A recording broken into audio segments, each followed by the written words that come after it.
Soir, le 18-20, Julien Bugier. Avec notre invité ce soir à 18h17, le président délégué du MEDEF. Bonsoir Patrick Martin. Bonsoir. Merci d'être avec nous en direct dans Europe Soir.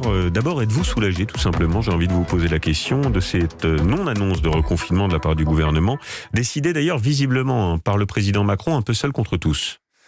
Pas contre tous, parce que c'est ce que nous souhaitions, pour dire les choses. Soulagé, oui, mais bien conscient que ça nous engage, que cette situation est fragile et que si on veut déboucher positivement, mais il va falloir que tout le monde fasse à ses responsabilités. Oui. Est-ce que vous pensez que c'est reculer pour mieux sauter, pour dire les choses un peu clairement, qu'on nous offre un sursis de quelques jours, mais que le gouvernement et le président sont déjà décidés à prendre la décision de reconfiner à l'aune du début des vacances scolaires? Écoutez, déjà, c'est beaucoup ce qui se dit, voilà. C'est pour ça que je me permets de relayer cette parole-là. Le MEDEF n'a aucune compétence sur le plan médical et scientifique. Moi, je pense que si le président de la République a pris cette option, c'est qu'il a quand même quelques assurances, en tout cas une conviction que ça peut marcher. Et les derniers chiffres sont ambigus d'ailleurs. C'est vrai. C'est vrai, il y a une hausse des contaminations au cas par cas, et puis on voit que dans les eaux usées, c'est plutôt un indicateur qui est en baisse, ce qui est difficile à lire, j'imagine, pour les experts et pour les membres du gouvernement et évidemment le président. Un mot d'actualité aussi. Quel commentaire vous inspire le coup de force des restaurateurs qui ont décidé pour certains d'ouvrir leurs établissements pour exprimer leur ras-le-bol? On les comprend évidemment, mais est-ce qu'on peut aller à l'encontre des règles et à l'encontre de la loi, au mépris des préconisations sanitaires? Alors d'abord, sur le tard, mais quand même, les dispositifs de soutien, singulièrement le Fonds de solidarité renforcé, permettent de couvrir bon nombre de situations, y compris chez les restaurateurs. Ce qu'expriment ceux qui se mettent en infraction, en définitive, c'est leur désespoir et leur volonté farouche de travailler. On peut pas les en blâmer. Mais je reviens à ce que je vous répondais tout à l'heure. Je crois qu'on se doit d'être civique, d'être exemplaire dans la situation que l'on vit. Alors il y a probablement encore quelques améliorations à apporter à l'hôtellerie et à la restauration pour des entreprises d'une certaine taille qui financièrement sont mal couvertes. Oui, c'est la question que j'allais vous poser, parenthèse, Patrick Martin, sur les aides. Il y a quelques jours, vous prédisiez 20 à 25 000 dépôts de bilan supplémentaires cette année. Une année normale, c'est à peu près 50 000, je crois. Donc 20 à 25 000 supplémentaires, on commence à être sur des volumes qui sont évidemment très très importants. Des petites entreprises, disiez-vous, surtout. Et ça, malgré des mesures de soutien énormes en France, à l'économie, chômage partiel, charges sociales, 10 000 euros pour les entreprises, ou 20 à 30% du chiffre d'affaires. Ça fait beaucoup d'argent quand même pour ces entreprises. Comment se fait-il qu'autant font malgré tout faillite, ou soient menacés de faillite? C'est évidemment un drame humain quand ça se produit. J'ai peut-être pas été suffisamment précis dans mon propos. C'est une estimation, bien sûr, mais c'est 20 à 25 000 par rapport au niveau de 2020, qui, je le rappelle, était en baisse de 38,5% par rapport à 2019. Premier point. Deuxième point, et ça peut choquer, mais c'est une réalité, il est dans l'ordre des choses qu'un certain nombre d'entreprises déposent le bilan. Pourquoi? Parce qu'elles sont mal gérées, parce qu'elles n'ont pas suffisamment de fonds propres. Évidemment, mon propos n'est pas de me réjouir de cette probabilité de défaillance. Bien sûr. Mais il faut pas non plus s'imaginer qu'on sera alors dans un record historique. Oui, ça veut dire que c'est moins de faillites qu'une année normale. Oui, en fait, singulièrement le dispositif de prêt garanti par l'État va lisser sur plusieurs années les échéances financières des entreprises, et il n'est pas exclu qu'en 2022, 2023, 2024, d'autres entreprises soient amenées à déposer le bilan. Et je crois que c'est tout le débat qu'on a actuellement avec le gouvernement, de manière assez constructive, de voir comment on peut, par des prêts participatifs, par des apports en fonds propres, au cas par cas, je crois qu'il ne faut pas créer de faux espoirs, par des abandons de créances, donc en fait des subventions, endiguer cette inflation de dépôt de bilan qui quand même affaiblirait l'économie française. En parlant de créances, Patrick Martin, le taux de défaut sur les PGE, les prêts garantis par l'État, vous l'estimez à combien, vous?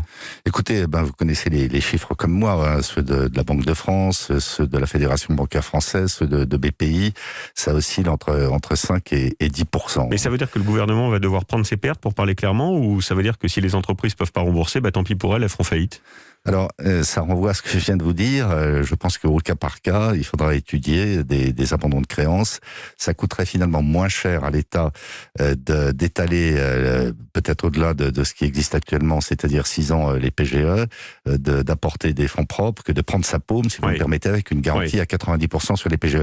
Mais à nouveau, ne créons pas de faux espoirs, parce que ça serait un pouce au crime, si vous me permettez, de laisser entendre qu'il y aura des mesures d'abandon de créances sur les PGE de manière généralisée. Ça sera certainement pas le cas. Il est normal qu'une dette se rembourse. Bien, c'est important de le dire. Une dette se rembourse, ça vaut pour les entreprises et j'imagine que ça vaut pour l'État aussi, puisqu'on entend ce débat, on en parle régulièrement dans Europe Soir sur le remboursement de la dette publique. Alors, pas de confinement pour l'instant, on l'a dit, et parmi les mesures annoncées par Jean Castex ce vendredi soir, il y a donc le renforcement du télétravail. Et c'est vrai, Patrick Martin, que sur ce point, il y a une forme de relâchement de la part des entreprises.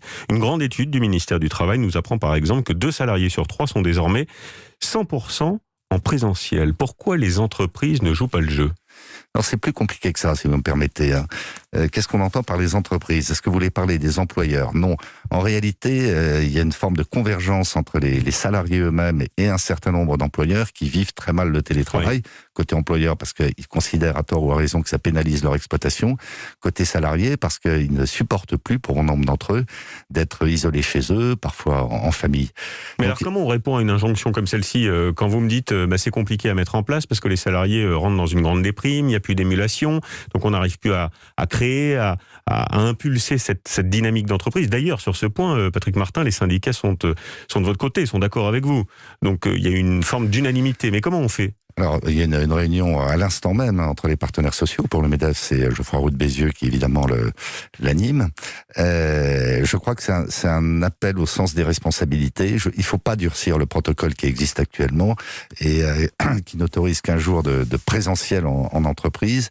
Mais il faut pendant quelques jours, quelques semaines, en espérant que le pari qu'a pris le président de la République de ne pas confiner généralement réussisse. Il faut que chacun prenne sur soi. Pardon, Patrick Martin, il a pris ce pari aussi en disant aux entreprises, par contre, la condition sine qua non, c'est de revenir à un télétravail plus important.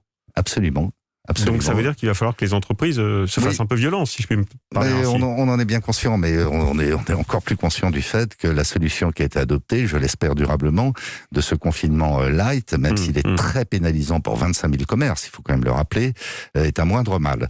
Oui. Donc nous, notre message auprès de nos 173 000 adhérents, 10 millions de salariés, ça va être de dire, écoutez, faites contre mauvaise fortune bon cœur et jouez le jeu. Et jouez le jeu. Jouez le jeu. Et incitez vos salariés à jouer le jeu aussi. Non mais c'est vrai qu'il y a les salariés qui en ont marre du télétravail, mais j'ai vu aussi que dans 16% des cas, c'était quand même les salariés qui demandaient à leur employeur de passer en télétravail à 100% et que c'était les employeurs qui refusaient. Donc la part de responsabilité... Il faut que ce soit d'un commun accord, mais c'est de la soft law, si vous voulez. Hein. Il faut que ce soit une prise de conscience de part et d'autre.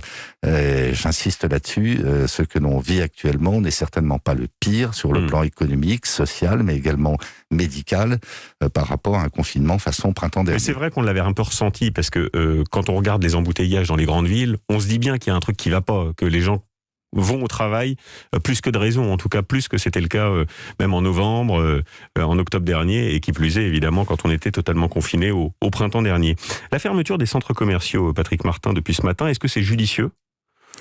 Écoutez, là aussi, moi, je suis très modeste. Hein. Il y a des études épidémiologiques qui identifient en définitive les principaux centres de contamination. Et finalement, ce ne sont pas les magasins à proprement parler dans les centres commerciaux, c'est la circulation dans les galeries marchandes. J'allais dire l'agglutinement de clients, puisque de par les jauges qui sont établies et respectées dans les magasins, les clients patientent à l'extérieur, et c'est donc un lieu de contamination. Ça va coûter 500 millions d'euros à l'État, ça, c'est ça ? C'est ce qu'a dit Bruno Le Maire. Ça vous paraît cohérent ? Écoutez, ça nous paraît relativement cohérent. Il faudra bien que les loyers soient indemnisés, que l'activité partielle soit prise en charge à 100%, que des charges soient abandonnées. Ce chiffrage paraît réaliste. Il ne vous a pas échappé qu'il était très inférieur à ce que coûterait un confinement généralisé. Oui. Je voudrais vous entendre également sur la vaccination. C'est vrai que vous avez été, je parle du MEDEF, Geoffroy Roux de Bézieux a été assez dur avec la campagne de vaccination au moment de son lancement en janvier dernier. Maintenant, les choses ont été rattrapées. Je voudrais votre réaction à la colère des salariés de Sanofi. Non seulement l'entreprise n'a toujours pas sorti de vaccin, on le regrette, on a reçu ici même le patron de Sanofi France il y a quelques jours, ni Pasteur d'ailleurs, et dans le même temps, le groupe annonce 346 suppressions de postes de chercheurs. Alors, Évidemment, les deux ne sont pas liés, mais il y a un effet de sens quand même. Est-ce que d'abord, l'absence de vaccins français, pour vous, c'est le symbole d'un déclassement industriel ? Alors je pense qu'il faut rester prudent. Il y a 20 vaccins qui feront l'objet de demandes d'homologation dans les semaines qui viennent, et Sanofi continue à travailler sur certains vaccins. Premier point. Deuxième point, Sanofi a annoncé il y a quelques semaines un investissement important à Neuville-sur-Saône, au nord de Lyon, oui. Sur de la recherche et développement. Il faut se garder des raccourcis. Moi, je n'imagine pas un seul instant qu'un major mondial de la santé comme Sanofi, d'une certaine manière, se tire une balle dans le pied en renonçant à sa recherche-développement. Mais vous avez vu cette petite start-up nantaise qui a développé un vaccin. Ils étaient prêts à produire 80 millions de vaccins à partir du mois d'octobre. Ils ont cogné à la porte de l'État pour demander des financements, et puis finalement ça a mis tellement de temps qu'ils sont allés demander des financements à la Grande-Bretagne. Est-ce qu'il n'y a pas quand même un problème de financement public et privé pour la recherche, notamment en France, Patrick Martin ? Il y a probablement un problème de financement, mais je crois surtout que c'est le propre de ces grosses organisations, et l'État en est l'exemple caricatural, de se sédimenter, de perdre en créativité, de perdre en agilité, et c'est tout l'enjeu pour les grands groupes, et Dieu sait si on a de magnifiques grands groupes en France, de se réorganiser en interne pour encourager l'intrapreneuriat, comme on dit. Et ça, c'est un échec du président Macron, selon vous, qui avait fait toute sa campagne sur la rationalité du fonctionnement de l'État français, sortir de ce côté ultra-administratif, ultra-administré Écoutez, le président de la République avait lancé une mission CAP 2022, dont l'objectif était précisément de revisiter le fonctionnement de l'État. Il faut bien dire les choses, à ce jour, cette mission n'a pas produit grand-chose, et on a la démonstration depuis le printemps dernier que les lourdeurs de l'État, les procédures, les chasses gardées, les égos font qu'il y a des dysfonctionnements, et il faudra, le jour venu, le plus vite sera le mieux, s'interroger sur l'efficacité de la sphère publique. C'est un sujet absolument passionnant et capital. Merci infiniment pour votre sincérité, Patrick Martin, d'avoir répondu à nos questions ce soir dans Europe Soir. Merci.